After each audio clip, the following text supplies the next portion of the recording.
Dur, sana bir şey sormam lazım derttaşım. Ve cevabını kimseye vermek zorunda değilsin. Sadece o yorgun kalbine sor. Ne zamandır gözlerinin içine bakıp da gerçekten iyi misin diye soran biri olmadı? Ne zamandır sabah gözlerini açtığında o görünmez ağırlık zaten oradaydı. Daha gün bile başlamadan sanki geceden kalma ağır bir misafir gibi göğsüne çökmüş bekliyordu seni, değil mi? Dışarıdan bakıldığında her şey yerli yerinde görünüyor belki. İşin var, etrafında insanlar var, yüzünde o maske gibi taşıdığın tebessümün var. Ama sen çok iyi biliyorsun ki içeride darmadağın olan başka bir hikaye yazılıyor. Sessizce, kimsenin okuyamadığı çığlık çığlığa bir dilde. Yorulduğunu bile itiraf etmekten yoruldun artık. Geçer diye bekleye bekleye aslında hiçbir şeyin geçmediğini gördün. Ve en acısı da ne biliyor musun? Bir şeylerin değişeceğine dair o inancın, o umudun artık eskisi kadar parlak yanmıyor içinde. Ve işte tam bu noktada, tam da o çaresizliğin, o yorgunluğun ortasında bu sesle, bu videoyla karşılaşman asla bir tesadüf değil. Bu senin için hazırlanmış ilahi bir tevafuktur kardeşim. Sana doğru gelen her şey tam da olması gereken o kusursuz anda gelir. Bunu aklın reddetse bile kalbinin çok iyi bildiğini hissediyorsun zaten. Bugün sana tek bir şey söylemek istiyorum. Sadece bir tek sır.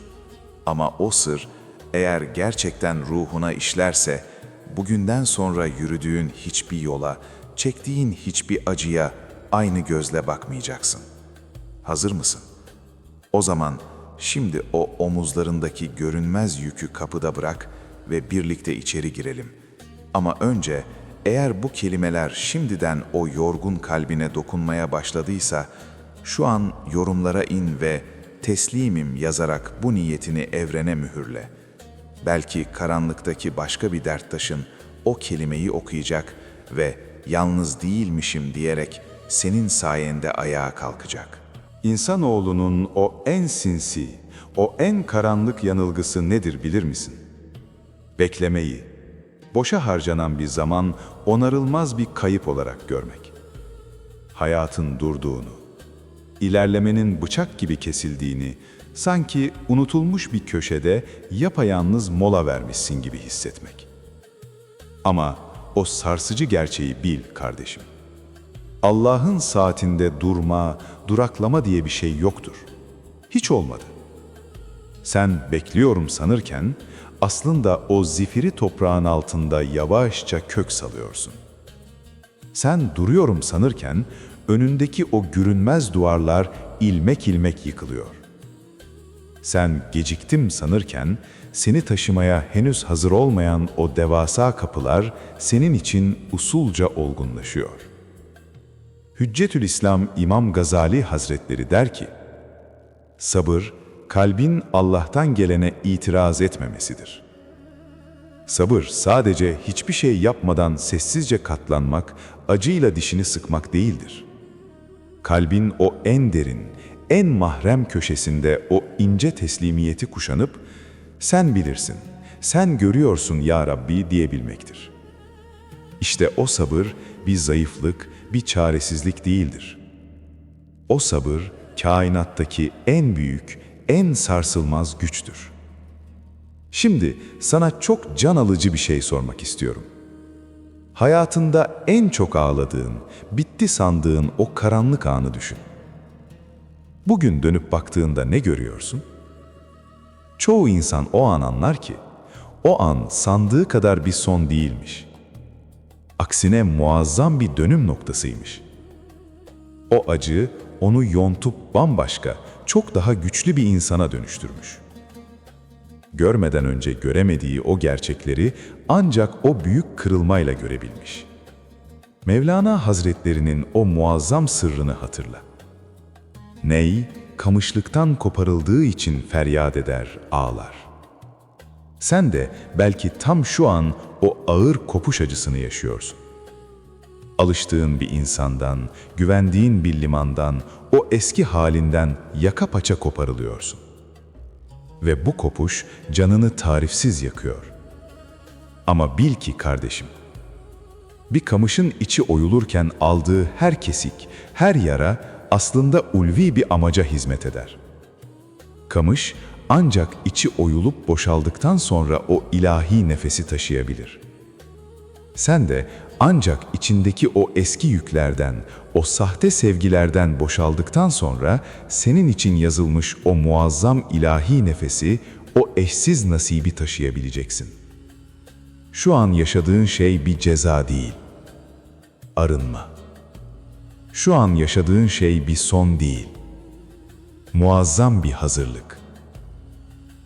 Yunus Emre asırlar önce o sırrı fısıldadı.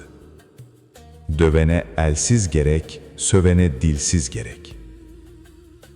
Dünyadan gelen her darbeye kırılmadan, kin gütmeden cevap verebilmek ancak içi Allah'la dolu, olgun bir kalpten çıkabilir.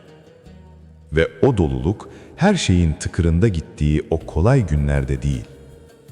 Tam da senin şu an içinden geçtiğin o ağır, o karanlık günlerde inşa edilir.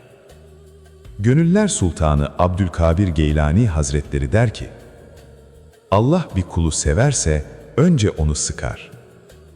Çünkü sıkılmayan üzümün özü, şifası ortaya çıkmaz. Sen şu an o cenderede sıkılıyorsun. Ve bu sıkılış seni daha önce hiç olmadığın, hayal bile edemeyeceğin bir güzelliğe, bir kemalata taşıyor. Bunu bütün hücrelerinle bilmeni istiyorum. Şu an karanlık görünen şey aslında ışığın kapısından başka bir şey değil.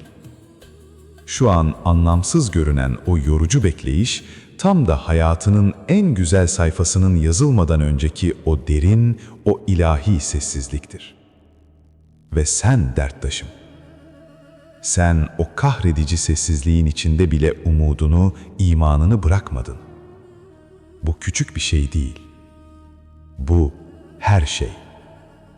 Şimdi seninle kalpten kalbe o en dürüst, en mahrem konuşmamızı yapmak istiyorum. Bu sözler bugün tam da bu anda sana ulaştıysa, bil ki bu asla kör bir tesadüf değildir. Belki sabahın o kör, o sessiz saatinde uykusuzca yatağında dönerken buldun bunu. Belki tam pes etmek, o ağır yükü elinden bırakmak üzere olduğun bir anda son bir çaresizlikle karşına çıktı. Belki içindeki o cılız ses bir kez daha dinlet dedi sana ve sen dinledin. İşte sadece bu bile senin ruhundaki o muazzam direnişin, o iman cevherinin tek başına bir mucizesidir. Şimdi senden çok küçük ama kainat kadar kıymetli bir şey isteyeceğim. Şu an kalbinin o en derinine gömdüğün, kimselere söyleyemediğin o yükü, o yıllardır beklediğin şeyi, o yorulduğun ama bir türlü bırakamadığın duayı sadece tek bir kelimeyle aşağıya, yorumlara bırakmanı istiyorum. Sadece tek bir kelime. Sabır mı? Şifa mı? Kavuşmak mı? Af mı? Yoksa sadece umut mu? Neyse yaz onu kardeşim. Bunu yap ki hem kendi o yorgun kalbine nihayet kulak vermiş olursun, hem de belki tam şu an dünyanın bir başka ucunda, aynı karanlıkta, aynı kelimeyle ağlayan bir başka derttaşın senin o yorumunu görür ve demek ki ben yalnız değilmişim diyerek senin o tek kelimenle ayağa kalkar. Bazen dertten dökülen tek bir kelime karanlıktaki bir ömrü kurtarır. Eğer bu fısıltılar içinde ruhunun kanayan bir yerine dokunan tek bir cümle dahi olduysa, bu hakikat yolculuğunda bizimle kalmak için kanalımıza abone ol. Çünkü her hafta o zifiri karanlığı yırtacak yeni bir fısıltı, yeni bir ilahi hatırlatma seninle buluşacak. Ve bugün içinde o sessiz çığlığı taşıyan, o sahte tebessümünün arkasında yorgun ve kırık bir kalp saklayan birini tanıyorsan, lütfen bu sesi ona ulaştır. Belki o tam şu an bu kelimelere herkesten daha çok muhtaçtır. Buraya kadar benimle yürüyen sen, dinleyen sen, her şeye rağmen o umudu bırakmayan sen. Bütün hücrelerinle şunu bil, çok seviliyorsun. Adımların o kusursuz kudret tarafından yönlendiriliyor. Gözlerin o an göremese bile düştüğünde seni sımsıkı tutan görünmez eller var. Artık güvendesin. Ona emanet ol.